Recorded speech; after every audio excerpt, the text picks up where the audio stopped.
Hello, welcome students. Today we are going to start the new topic that is effect of exercise on digestive system. जैसा कि हमने previous lecture में पढ़ा था effect of exercise on muscular systems, जो हमारी muscles हैं exercises करने से उन पे क्या इफ़ेक्ट पड़ता है, एक्सरसाइज से उन पे क्या इफ़ेक्ट पड़ता है। तो हमने बहुत सारी मसल्स के बारे में पढ़ा था। Obviously everyone know that in our body there are at least 40 और 50% जो मसल्स होती है, हमारा जो बॉडी है, हमारा जो स्केलेटन सिस्टम है, ये 40 से 50% हमारी बॉडी में मसल्स होती है।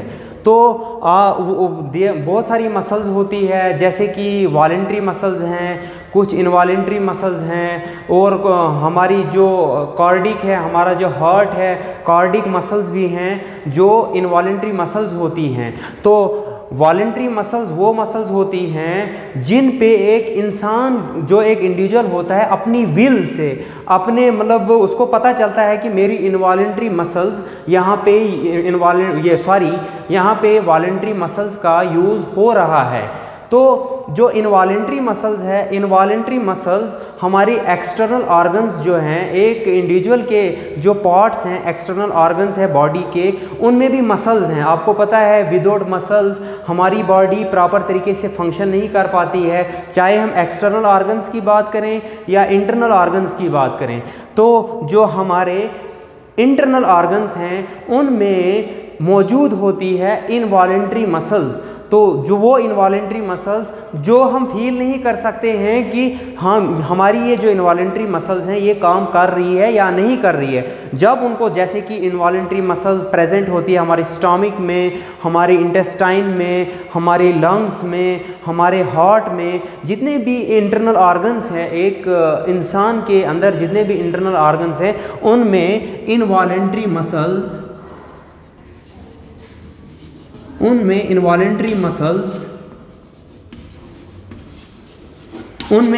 मसल्स प्रेजेंट होती है। और जो वॉलेंट्री मसल्स होती है, जो भी वॉलेंट्री मसल्स होती है एक इंडिविजुअल की बॉडी में या एक इंसान की बॉडी में वॉलेंट्री मसल्स होती है, वो वॉलेंट्री मसल्स जब भी हम कोई काम करते हैं, जब हम कोई भी वर्कआउट करते हैं, तो उन वॉलेंट्री मसल्स की कंट्रैक्शन होती है, उनमें टेंशन पैदा होती है। जब कोई भी, अगर हम हैवी वर्क करेंगे, जैसे कि हम कोई वेट उठा रहे हैं, तो हमारी पता है हमारी बाइसेप्स जो है या हमारी ट्राइसेप्स हैं या हमारी जो भी ये पेट्राइट मसल्स जो हैं उनमें कंट्रैक्शन हो रही है, उनमें टेंशन हो रही है। तो वो हमें फील भी हो रहा है और हम देख भी सकते हैं। जो वॉलेंट्री मसल्स होती है उनका साइज़ इंक्रीज़ भी हो सकता है, उनका साइज़ डिक्रीज़ भी हो सकता है। जो वॉलेंट्री मसल्स जो होती हैं, जब एक इंडिविजुअल कंटिन्यूसली कोई ट्रेनिंग लेता है या किसी भी गेम्स या स्पोर्ट्स में पार्टिसिपेट करता है या compete करता है वो अगेंस्ट किसी भी गेम में, तो वहाँ पे उसकी जो मसल्स का साइज़ होता है, जैसे कि हम एक फॉर एग्जांपल एक इंडिविजुअल वो डेली रूटीन पे ट्रेनिंग लेता है, कौन सी ट्रेनिंग, जैसे वो जिम करता है, जिम में जाने के बाद कुछ टाइम के बाद आफ्टर 2 और 3 मंथ जब वो कंटिन्यूसली वो ट्रेनिंग लेता है वहाँ पे, तो उसकी जो वॉलेंट्री मसल्स होती है वो इंक्रीज़ हो जाती है, उनका साइज़ चेंज हो जाता है, उनकी शेप चेंज हो जाती है। तो वैसे ही आज हम जो पढ़ने जा रहे हैं effect of exercise on our digestive system, एक इंडिविजुअल की बॉडी पे, एक इंडिविजुअल के डाइजेस्टिव सिस्टम पे क्या इफेक्ट पड़ता है एक्सरसाइजेज का। तो जैसे कि आपको पता है कि जो डाइजेशन है, डाइजेशन एक ऐसा प्रोसेस है जिससे मतलब क्या होता है, ब्लड मेकिंग शुरू होती है हमारे। आपको पता है कि एक इंडिविजुअल की बॉडी को ब्लड की बहुत ज़रूरत होती है। जो ब्लड, जो भी हम डाइट लेते हैं, जो भी जब डाइजेशन होती है, जब खाना हम खाते हैं, जो भी खुराक हम लेते हैं, उस खुराक में जो न्यूट्रिएंट्स होते हैं, वो न्यूट्रिएंट्स हमारी बॉडी तक कैसे पहुंचते हैं, हमारे सेल्स तक कैसे पहुंचते हैं।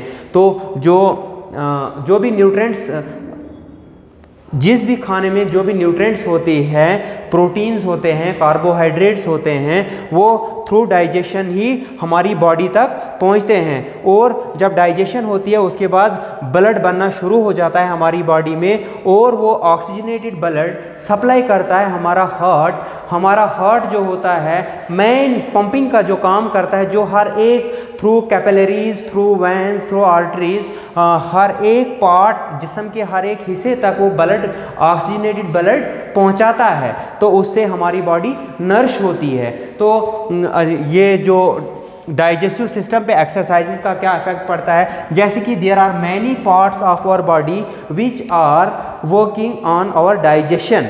जैसे कि द मेन पार्ट जो हैं,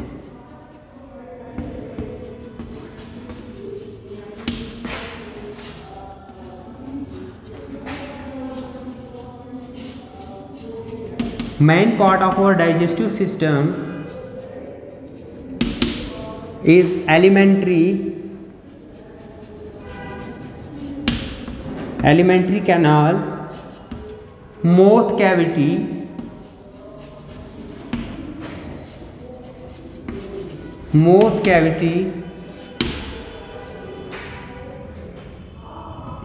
small intestine,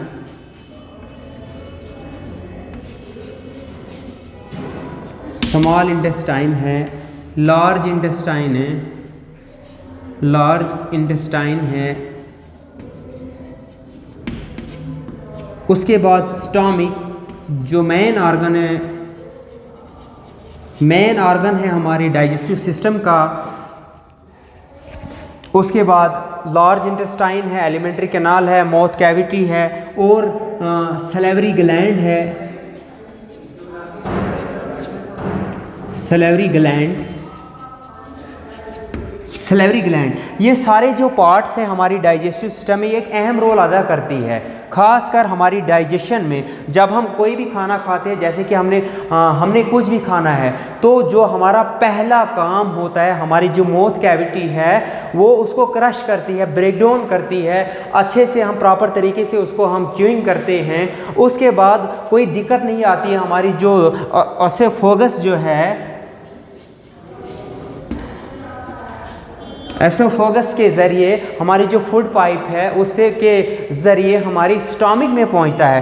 तो जो मेन काम जो करता है हमारे सलेवरी ग्लैंड्स, वो जो सलाइवा सिक्रेट करते हैं, saliva with the help of saliva we can easily take in, हम बिल्कुल बआसानी हम जो खाना हम खाते हैं वो हम आसानी से ले सकते हैं। और जो माउथ कैविटी है ये एक मेन अहम रोल अदा करती है हमारी डाइजेशन में, जो पहला स्टेप है हमारी डाइजेशन का। अब बहुत सारे इसके इफ़ेक्ट्स हैं।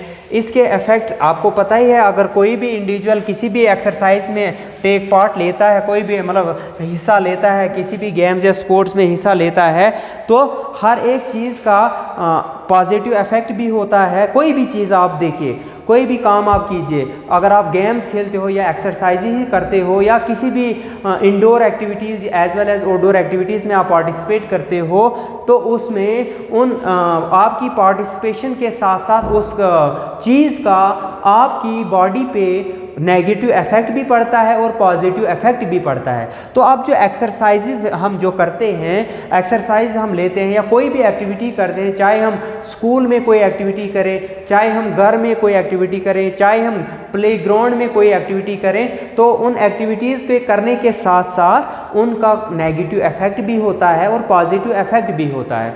तो आज जो हम पढ़ने जा रहे हैं कि डाइजेस्टिव सिस्टम के बहुत सारे मेन पार्ट्स, मैंने आपको बता दिया कि बहुत सारे पार्ट्स होते हैं जो इन्वॉल्व होते हैं हमारी डाइजेशन में। तो उसके बाद जो इसके इफ़ेक्ट्स, जो हमारे जो असर इसका क्या पड़ता है हमारे एक्सरसाइज पे, हमारी डाइजेस्टिव सिस्टम पे, तो इसके पॉजिटिव इफ़ेक्ट्स भी हैं। Positive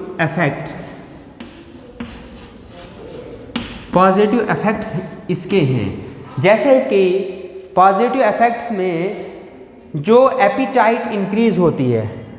first positive effect that is appetite increase. जैसे कि बच्चों आप कोई भी वर्कआउट करते हो, बहुत ज़्यादा हैवी काम करते हो आप, चाहे खेत में आप काम करते हो, चाहे ग्राउंड में आप काम करते हो, मतलब जिससे आपकी बॉडी को पूरी टेंशन होती है, आपको फटीग महसूस होती है, आपको थकान महसूस होती है, आपके मसल्स पे टेंशन होती है, कंट्रैक्शन ज़्यादा होती है।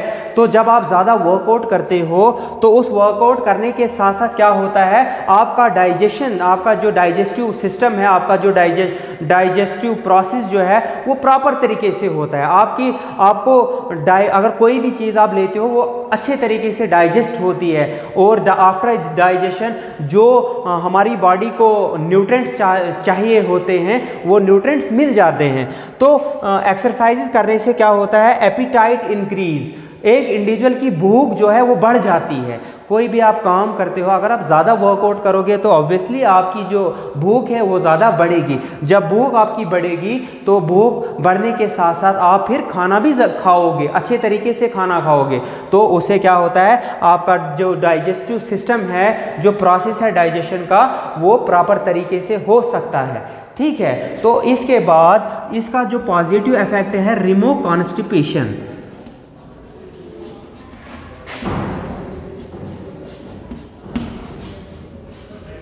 रिमूव कॉन्स्टिपेशन, जैसे कि बहुत सारी प्रॉब्लम्स आ जाती है, मतलब इनडाइजेशन हो जाती है, इनडाइजेशन हो जाती है।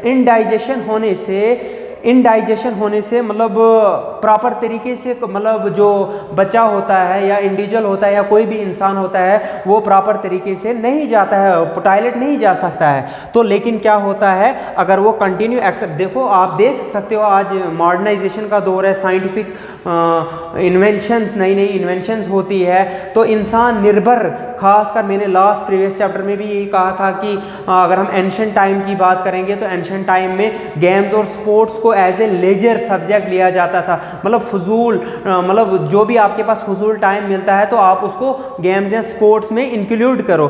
बट दिन ब दिन इन्वेंशंस नहीं आती जाती है, पता चलता है कि ये जो एक सब्जेक्ट है, इस सब्जेक्ट की क्या इम्पोर्टेंस है हमारी रोज़मर्रा ज़िंदगी में। तो मैं आपको बोल रहा था इसका जो पॉजिटिव इफेक्ट्स है डाइजेस्टिव सिस्टम पे एक्सरसाइज का, रिमूव कॉन्स्टिपेशन। तो डॉक्टर भी रिकमेंड करता है हर एक, जैसे कि जो 40 इयर्स अबो के एज के जो भी होते हैं उनको कहते हैं कि आप रेगुलर एक्सरसाइजेज करो, योगा करो, जो आपकी बॉडी के लिए बेनिफिटेड हैं, जो आपकी सेहत के लिए बहुत ज़रूरी है एक्सरसाइज करना। तो इससे हमारी जो कॉन्स्टिपेशन है वो भी रिमूव हो सकती है, रिमूव हो जाती है। और क्या है कि इसका जो थर्ड पॉजिटिव इफेक्ट है, glands work properly, gland works properly.